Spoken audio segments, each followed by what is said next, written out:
Los Angeles, January 2013. A restless winter wind swept down from the Hollywood Hills, rustling through the aging streets of downtown. Tourists hurried past, flickering neon signs and boarded-up stores, unaware that one of the city's most infamous landmarks loomed just a few blocks away. The Cecil Hotel. It was the kind of building that seemed to breathe its own history. Its 1920s Art Deco facade had faded to a dull gray, its marble floors scuffed and cracked by decades of footsteps. The lobby, once elegant, now felt heavy with something unseen, a residue of sorrow, tragedy, and violence. For nearly a century, the Cecil had been a magnet for the broken, the lost, and the damned. It was the kind of place where stories began and ended without warning. Into this place walked a 21-year-old Canadian student named Elisa Lam. Elisa was, by all accounts, a bright, curious, and introspective young woman. Born in Vancouver, Canada, to immigrant parents from Hong Kong, she studied at the University of British Columbia. Her Tumblr blog, titled Nubanoba, revealed a vivid, thoughtful personality. Her posts were full of quotes from literature, photographs of urban life, reflections on loneliness, and the daily struggle of living with bipolar disorder. She had written about her hopes of traveling to find herself, to feel alive. In early 2013, she decided to do just that. A solo trip down the west coast of the United States, from San Diego to Santa Cruz, with Los Angeles as one of her stops. She checked into the Cecil Hotel on January 28, 2013. She had no idea that this building carried decades of darkness, a darkness that was about to swallow her whole. The Cecil Hotel was not just another old downtown building. It was a monument to misery. Built in 1924 as a luxurious destination for businessmen and tourists, it soon fell victim to the Great Depression. Over the decades, its shine faded. The glamour of Los Angeles moved west to Hollywood, leaving the Cecil surrounded by Skid Row, one of the city's most crime-ridden areas. By the 1970s, the hotel had become a cheap residence for transients, addicts, and those with nowhere else to go. But what truly gave it its sinister reputation were the stories that piled up inside its walls. People jumped to their deaths from upper floors. Murder victims were found in rooms. Serial killers like Richard Ramirez, the Night Stalker, and Jack on, the Austrian journalist turned killer, both stayed there during their killing sprees. In the words of local historian Richard Schaeff, the Cecil Hotel is a place where death seems to seek refuge. Even paranormal enthusiasts began to whisper that the hotel was cursed. Something evil had attached itself to its halls. When Elisa checked in, she initially shared a room with two other female travelers, but within a few days, the front desk received complaints, reports of odd behavior from Elisa. She was moved to a private room. On January 31st, 2013, Elisa was last seen. She visited a nearby bookstore, the Last Bookstore, where she spoke with the owner, who described her as very outgoing, very lively.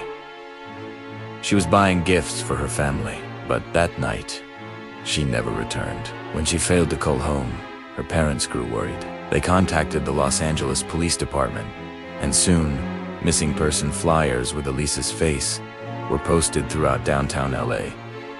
The search began, but the Cecil Hotel, as usual, had its secrets. More than a week had passed since Elisa Lam vanished. Police had combed through every floor of the Cecil Hotel, used search dogs, and even checked nearby rooftops, but there was no sign of her. The only thing they had left was the hotel's surveillance footage.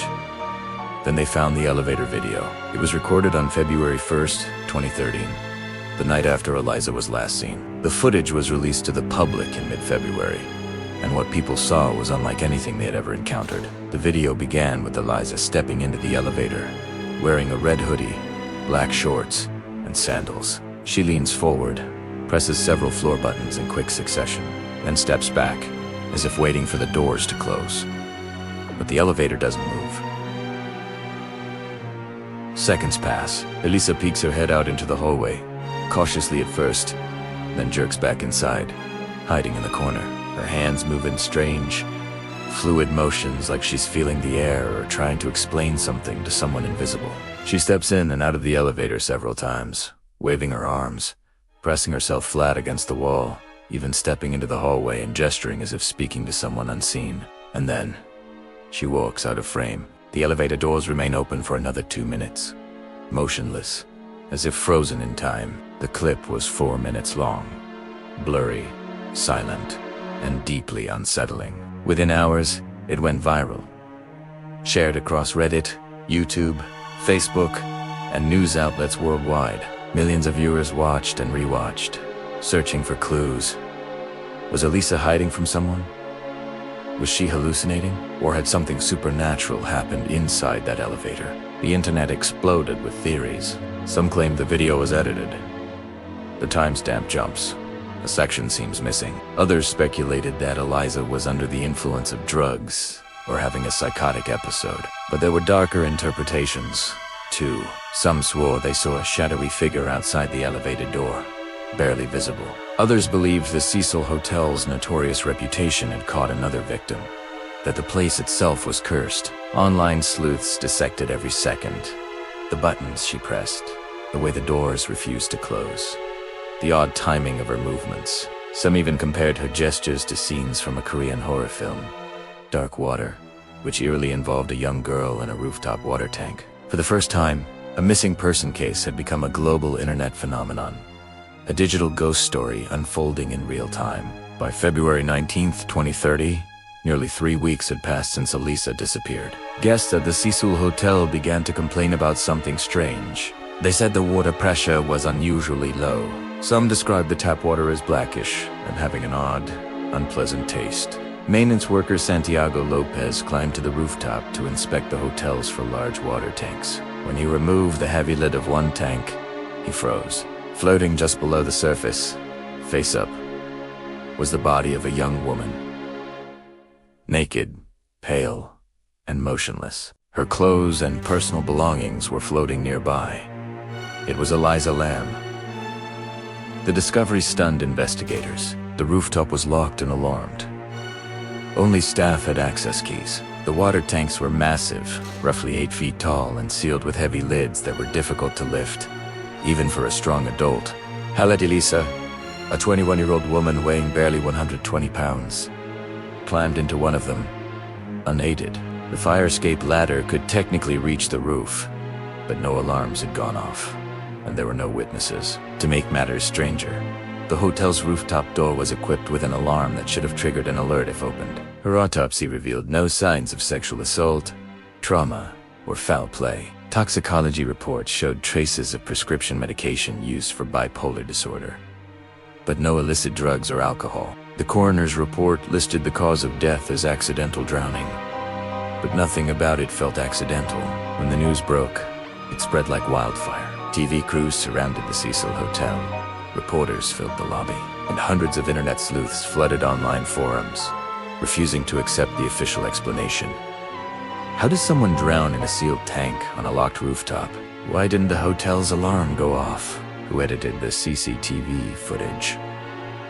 The questions multiplied. For many, the story didn't add up. It felt as though something was missing, something unspoken. And then there was the eerie symbolism. Guests had unknowingly been drinking, brushing their teeth, and showering in contaminated water for days. Some described the water as tasting sweet, others as metallic. It was the kind of detail that transformed a tragedy into an urban nightmare.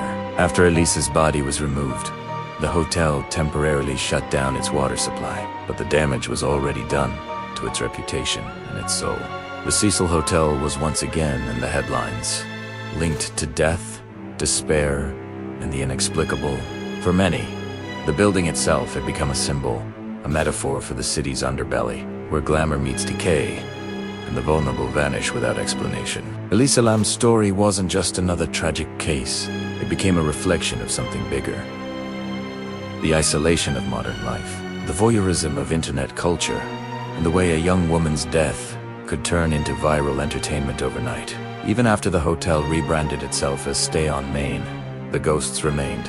The Los Angeles County Coroner released its final report in June 2013, caught a death. Accidental drowning, with bipolar disorder listed as a significant contributing factor. There were no signs of physical trauma, no drugs or alcohol, and no evidence of foul play. To investigators, it seemed straightforward. A young woman experiencing a mental health crisis had somehow found her way to the roof and climbed into the tank. But to almost everyone else, the official narrative felt hollow. How could Elisa have gotten onto a restricted rooftop, lifted a heavy metal lid, and slipped inside? Oh, without being seen or heard. How did she close the lid from inside, if it was closed at all when she was found? And what about the strange behavior in the elevator video? The case, rather than being solved, had only become more haunting. Supporters of the official version point to Elisa's bipolar disorder, which she had written about extensively on her blog. She was open about her struggles, the manic highs and depressive lows, the medications that sometimes worked and sometimes didn't.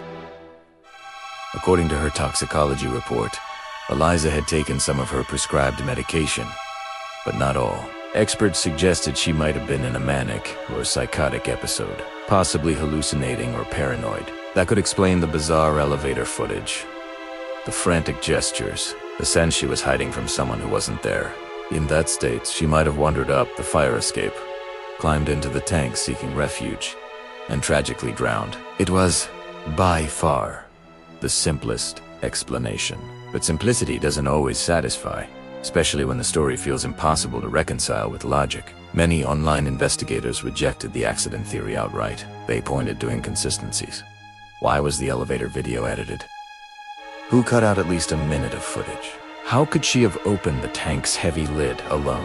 Why were her clothes floating separately from her body? Some suggested that someone inside the hotel, possibly a staff member or a guest, had followed her, attacked her, and disposed of her body. The Cecil, after all, was known for violence. In the 1980s, police had arrested serial killer Richard Ramirez while he lived there. Another murderer, Jack Unterweger, Stagettere in 1991 while working as a journalist and killed 3 women during that same time. It wasn't hard to believe that evil could still lurk within those walls. But there was never any physical evidence of another person's involvement. No fingerprints, no signs of forced entry, no bruises or trauma. The murder theory, like so many others, dissolved into speculation. The internet, however, doesn't thrive on closure. It thrives on mystery. As the video continued to spread, internet detectives began drawing eerie parallels between Elisa's death and a 2005 horror film called Dark Water. In the film, a young mother and daughter move into a haunted apartment building. Strange noises echo through the walls. The water runs dark and foul, and eventually, a girl's body is discovered in the building's rooftop water tank. The similarities were uncanny. Some even claimed that Elisa's death was part of a larger conspiracy, a ritualistic or supernatural event linked to the CSO-SA dark energy. Others went even further, connecting her name to a tuberculosis outbreak that occurred on Skid Row shortly after her death. The test used to detect the outbreak, it was called the La Melissa test, a bizarre coincidence that fueled endless online speculation. The rational mind dismisses these connections as coincidence, yet their strangeness only made the case more haunting. The Cecil Hotel's reputation as a haunted building predates Elisa Lam by nearly a century. Dozens of suicides and murders have been recorded there. Guests have reported strange noises, flickering lights, and cold drafts that seem to move with intent. It's no wonder that paranormal enthusiasts seized on this case.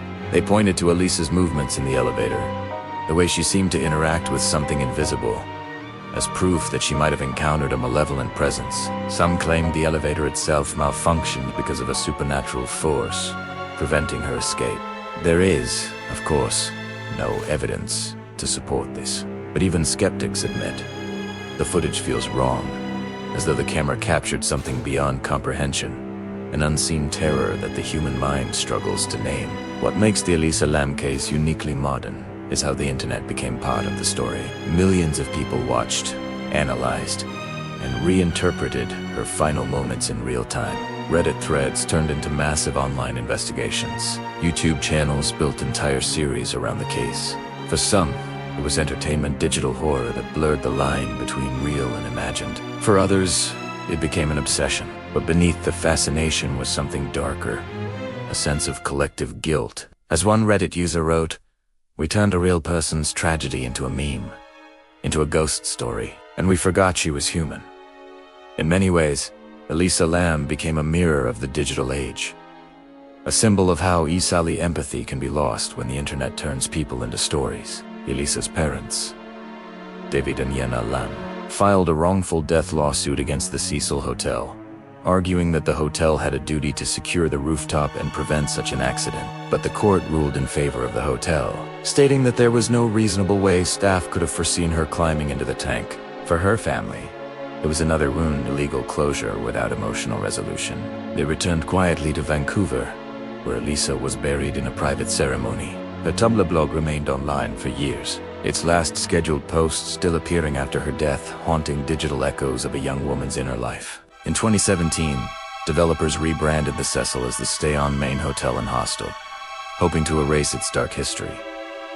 But its reputation followed like a shadow. In 2021, Netflix released a documentary titled Crime Scene: The Vanishing at the Cecil Hotel, reigniting public fascination and debate. For many, the documentary only deepened the mystery, painting a portrait not just of Elisa, but of Los Angeles itself. A city of contradictions, where dreams and nightmares coexist. The Cecil remains closed to this day, its reopening delayed indefinitely. Its windows still stare blankly over Skid Row, the ghosts inside waiting for silence that will never come. Ultimately, the story of Elisa Lam transcends the question of what happened. It has become a parable about mental health, media obsession, and the thin line between empathy and exploitation. Her death wasn't just a mystery. It was a reflection of how society treats those who struggle, how quickly a person can become content, and how loneliness can echo louder in the digital age than in any haunted hotel. Every story has a monster. A journalist once wrote, "At the Cecil Hotel, we're not sure if the monster was real or if it was us." Some visitors claim that, late at night, if you stand outside the old elevator at the Cecil, you can still hear it hum. Sometimes, it opens empty and stays open for longer than it should.